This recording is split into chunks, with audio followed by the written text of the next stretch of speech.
Hello and welcome to a very special edition of the Autocar show. Now I'm so excited and words fail me to tell you exactly how excited I am. That's because I'm going to drive a very special car. Now I'm in Europe to do this. If I told you the location, it would be too easy for you to guess.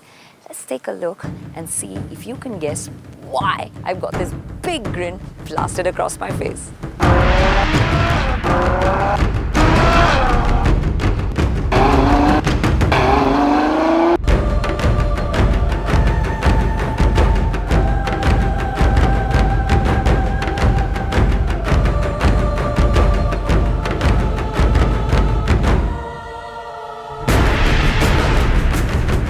Okay, so now you know why the big fat grin across my face.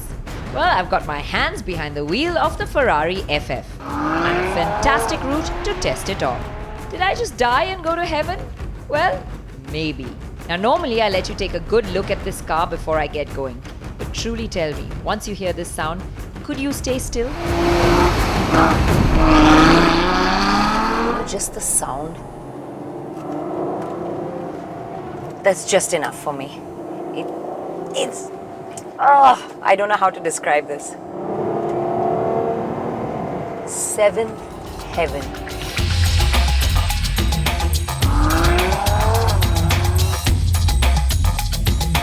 Being in a Ferrari is pleasurable to all your senses. Sight, sound, smell, touch. And left up to me, I could have chosen to take a bite of it as well. So that rounds up taste too. Well, enough with all the gushing and on to what this is all about. FF is Ferrari's first four-wheel drive, and to most loyalists, that's a disappointment. But this makes it more practical because you don't have to park it in your garage in extreme weather conditions.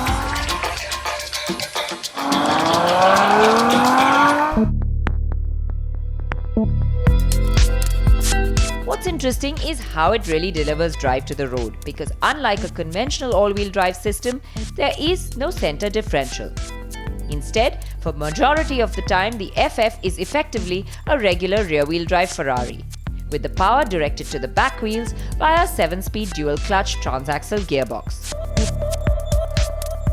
Only when the drive is required at the front axle is power taken directly from the engine into a second gearbox with just 2 forward speeds plus reverse. The fascinating aspect to this system, which Ferrari has patented, is that neither of the two front ratios are a match for those in the rear gearbox. The wheel speed mismatch is then managed by slipping 2 clutches in the forward gearbox, one for each wheel. These clutches also provide the role of the front differential, not only to manage traction, but to also provide torque vectoring for improved handling. The obvious question here is, don't the clutches overheat if they're constantly slipping? Well, the answer is apparently that in practice, drive is being delivered to the front axle only for short periods. So for all those loyalists who criticized, for all practical purposes, it's still a rear-wheel drive. Besides, one can adjust the power balance and traction control, all from inside the car, very F1-like. The steering, it's so direct, it's absolutely like a go-kart. You know, it takes a while getting used to it because we're so used to putting in more input in the cars that we drive every day. And then you turn this one and you realize, I don't need to do that much.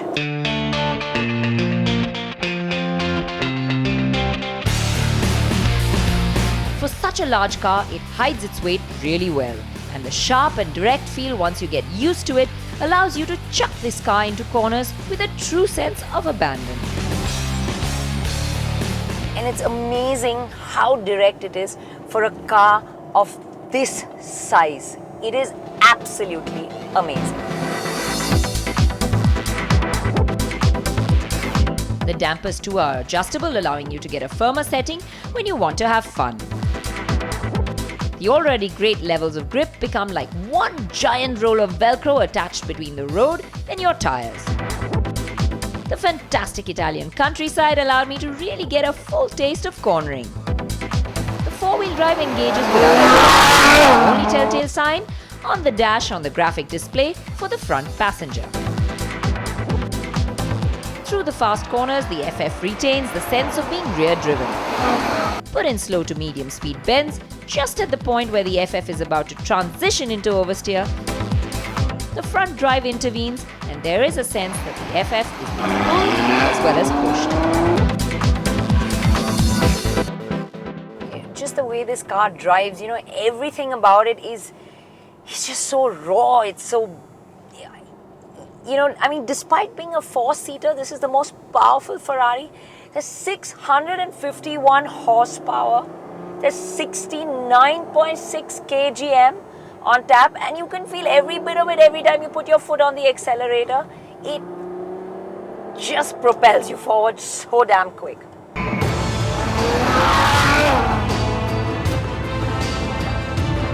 It is truly ballistic power, and if you compare to the 599, maybe it falls a little short when you're off the line.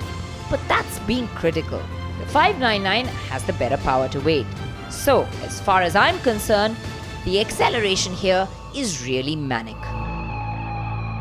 Now, everything in here is very F1-like, loads of buttons on the steering to play with, the paddle shifts. It's all taking a little while for me to get used to. Now I've got speed limits here, but as you can see, every little bit of road that I get, everything in this car is flying backwards, including me. The FF's extremely quick 11 seconds 0 to 150 kilometers an hour is partly due to the 7-speed dual-clutch gearbox and also its superior traction. So now you have a car that you can drive as quick in the snow as you could on the dry roads.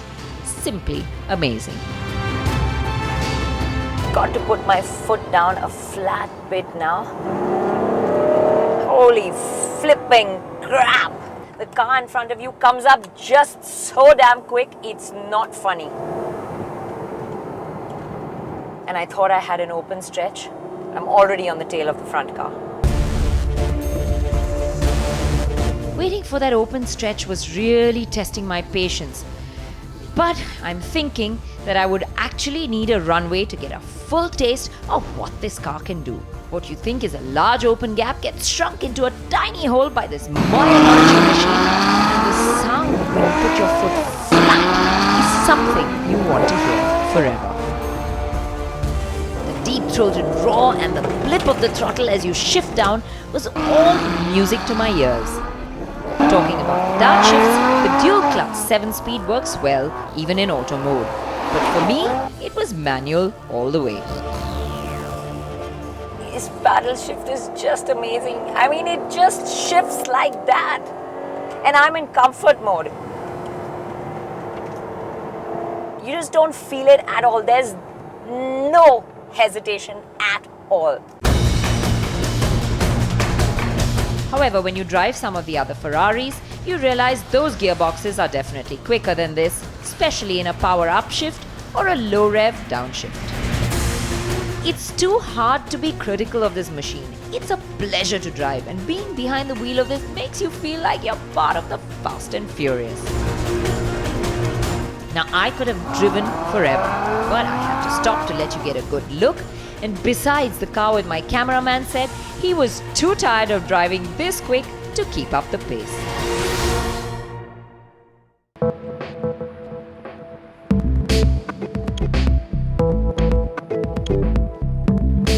This is Ferrari's replacement for the Scaglietti, and so it's a 4-seater. Plus, it packs in a very decent size boot too. So here's the Ferrari that your wife won't mind you buying. 4 seats and a boot definitely make it more practical. Though some Ferrari loyalists have criticized the way the FF looks, I like the way it looked. It's definitely the most sexy looking 4-seater sports car. The front is oh so Ferrari, with the large grille, the swept-back headlamps and the prancing horse atop its nose. The side profile actually makes you realize how long the bonnet is. The low-to-the-ground look, the roof that just melds into the rear, and the C-shaped side air intakes all give it a sports car look.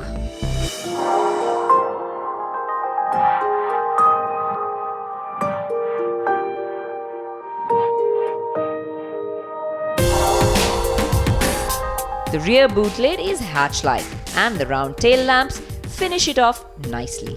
Parked here along the river with the sun glinting off the scarlet red, the FF looked really nice to me.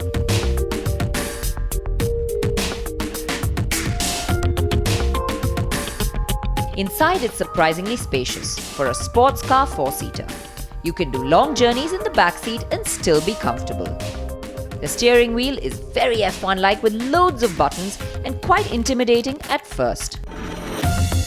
The rich tan leather and black looks really smart, and the chrome accents around the vents and buttons give it the sports car appeal.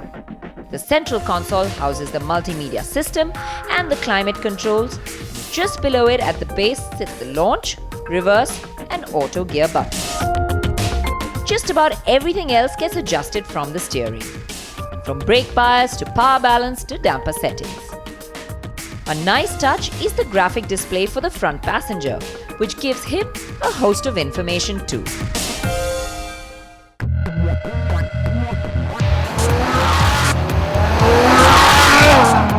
After a day out with this car, I refuse to believe that the FF stands for just Ferrari 4. There's so many more meanings that come to my mind. There's fast and furious, there's freaking fabulous, there's fully fun, or then the one that I like most, fantastic. So this is supposed to be the practical Ferrari. It's got 4-wheel drive for people who want to drive in difficult conditions. It's got 4 seats, which is really practical for the Indian family. But under all that practicality, it's still got that sensuous Ferrari DNA. It's got such a direct drive, you feel like it's your palms on the road. It's got tons and tons of power, and yet it's so safe. You can really drive on the limit at all times in this car. What can I say? Words fail me. I'm absolutely, totally in love.